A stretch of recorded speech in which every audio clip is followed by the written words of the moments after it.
Éric Zemmour, effectivement, a eu des mots durs pour Marine Le Pen, mais enfin, il ne cesse de réclamer l'union des droites. Et même sans parler d'Éric Zemmour, pourquoi pas tendre la main à LR? On l'entend très peu faire cela, Marine Le Pen, comme si elle avait un problème avec ces partis-là, voire avec les catégories que ces partis-là représentent. Je ne suis pas dirigeant du Rassemblement national, ni même en réalité conseiller de Marine Le Pen. Je décris, puis je travaille par ailleurs pour campusemera.fr dans ce cadre.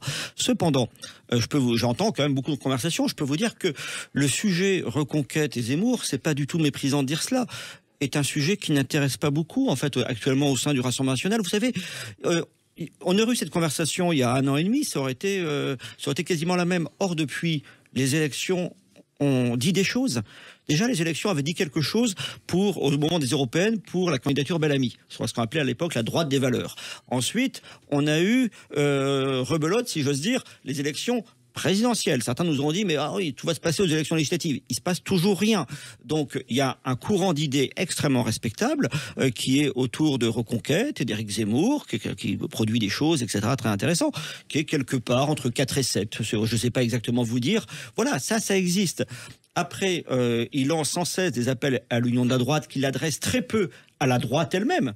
C'est-à-dire, il y a quand même des gens qui assument de droite, c'est les gens qui ont voté pour Valérie Pécresse. C'est LR, ça les intéresse pas. Une des raisons, c'est que Éric Zemmour s'est peu à peu, il s'est peu à peu déplacé vers des positions qui l'ont fait rejeter par beaucoup de Français.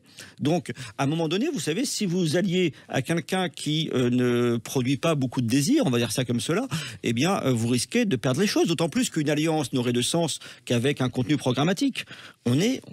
On parle de la réforme des retraites, là.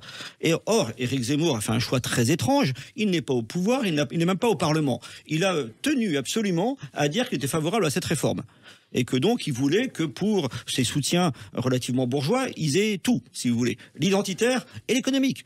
Il aurait pu très bien ne pas en parler. Il veut à tout prix en parler. Donc, quand on a une telle volonté de cliver et de diviser, parler d'union ensuite est un exercice assez périlleux.